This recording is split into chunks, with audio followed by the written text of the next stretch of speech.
अशाच ताज्या व महत्त्वाच्या घडामोडी जाणून घेण्यासाठी आमच्या शेतकरी वार्ता न्यूज MS-20 चॅनलला लाईक, सबस्क्राईब व शेअर करा. निवडणुकीसाठी रिंगणात आहात. निवडणुकीसाठी रिंगणात आहे. जिल्हा परिषद निवडणुका 18 क्रमांक याच्यामधून छत्रपती संभाजीनगर 2026 सार्वजनिक निवडणुका.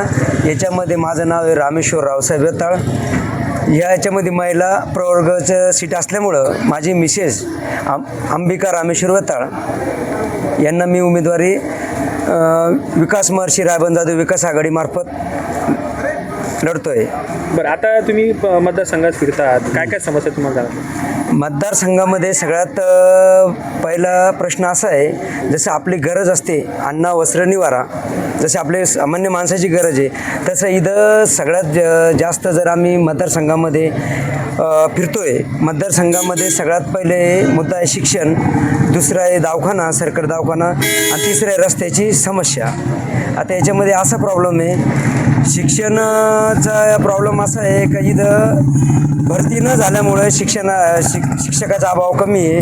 दुसरी गोष्ट म्हणजे आणि दुसरी सरकारी दवाखान्यामध्ये PSCमध्ये भरती न झाल्यामुळं स्टॉप कमी आहे. आता हातनूर PSCला समजा 14-15 लोकांचा स्टॉप आहे, इथं 7-8 लोक हजर आहे. आणि याच्यामध्ये जे MBBS डॉक्टर आहे, आता हातनूरचे जे डॉक्टर आहे डॉक्टर कांबळे यांच्याकडे 32 PSCचा कारभार आहे, म्हणजे कुटुंब नियोजनाचे सगळे ऑपरेशन ते एकटे करतात. आता एवढी मोठी नॅशनल हायवेची 52 MH52चा हा रोड आहे. हा तेलवाडीपासून जेव्हा आपण चाळीसगावपासून वरती निघालो त्याच्या पुढं आल्यानंतर ते इकडं वेरूळपर्यंत एक ही PSC नॅशनल हायवेची PSC म्हणून ओळखलं जाते.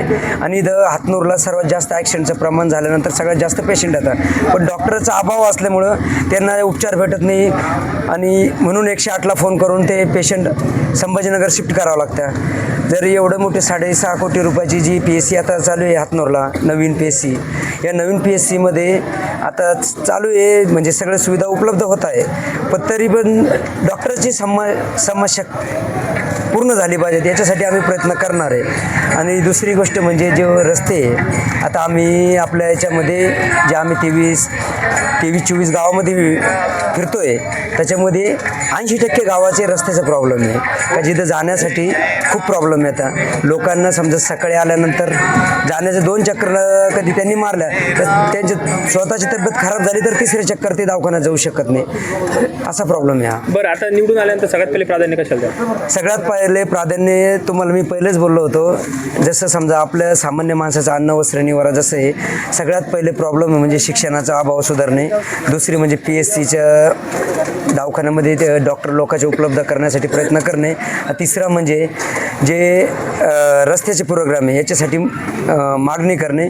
आणि चौथा म्हणजे सगळ्यात महत्त्वाचा जो मुद्दा आहे, याच्यामध्ये छोटे छोटे जे जिल्हा परिषदमध्ये आतापर्यंत 10 ते 15 वर्षे 20 वर्षे झाले तेव्हापासून इथले जे जिल्हा परिषद सदस्य आहे हे सगळे सांगता, फक्त काय सांगता, दवाखान्याचं PSCमध्ये हे जिल्हा परिषदमध्ये येतं, समजा दवाखान्याचं येतं, शिक्षणाचं येतं किंवा रस्त्याचं येतं, असा प्रॉब्लेम नाही. जे छोटे छोटे जे प्रश्न आहे, जे स्कीम शासन लोकांपर्यंत पोहोचण्याचा प्रयत्न करतं, पण हे जिल्हा परिषद सदस्य आहे ना, न मदत करता त्यांचे झोळी भरून घेता, हे लोकांना दाखवतच नाही का हे स्कीम याच्यासाठी आहे का. समजा जे 4 समजा हे जिल्हा अध्यक्ष, उपाध्यक्ष, स्थायी समिती, बालकल्याण समिती, अर्थ समिती, याच्यामध्ये कोणत्या ह्या समित्यामधून कोणत्या लोकांचे समजा सामान्य माणसाचे याच्यामध्ये कोणत्या स्कीम आहे हे लोकांपर्यंत पोहोचवण्याचं काम मी सगळ्यात पहिले करणार आहे. बरं, जनतेला काय आव्हान करणार? जनतेला असं आवाहन करणार,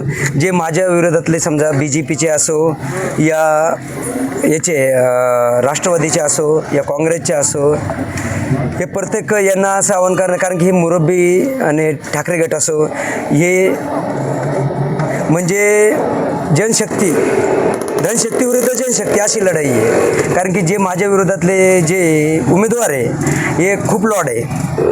हे जनतेची समस्या जाणल्यापेक्षा हे पैशाची समस्या यांना वाटतं आज विकत घ्यायचं आणि 5 वर्ष काहीच कोणाची समस्या जाणून घ्यायची नाही, बोलायचं नाही, आपलं आपलं काम करत राहायचं. सामान्य लोकांकडं जाण्याचा प्रश्नच येत नाही आणि दुसरा प्रश्न उपलब्ध करून बी देत नाही. सामान्य माणूस गेला ते 10 वाजेशी झोपेतून उठत नाही. हे बरं, जनतेला आता तुम्ही मतदानासाठी काय आवाहन करणार आहे?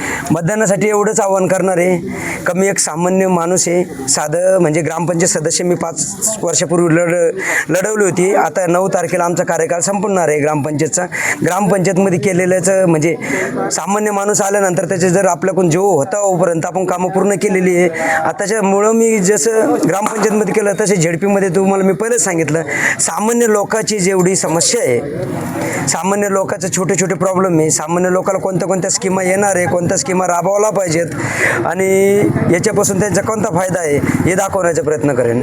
नाही, निशाणी सांगा आणि मतदान. निशाणी माझी निशाणी आहे ट्रॅक्टर आणि माझ्यासोबतचे जे पंचायत समितीचे 35 गणामधले जे उभे माझे उमेदवार त्यांची निशाणी आहे लोलर आणि 36मधून जे चापनेरमधून युवराज भाऊ बोरशे त्यांची निशाणी आहे ट्रॅक्टर.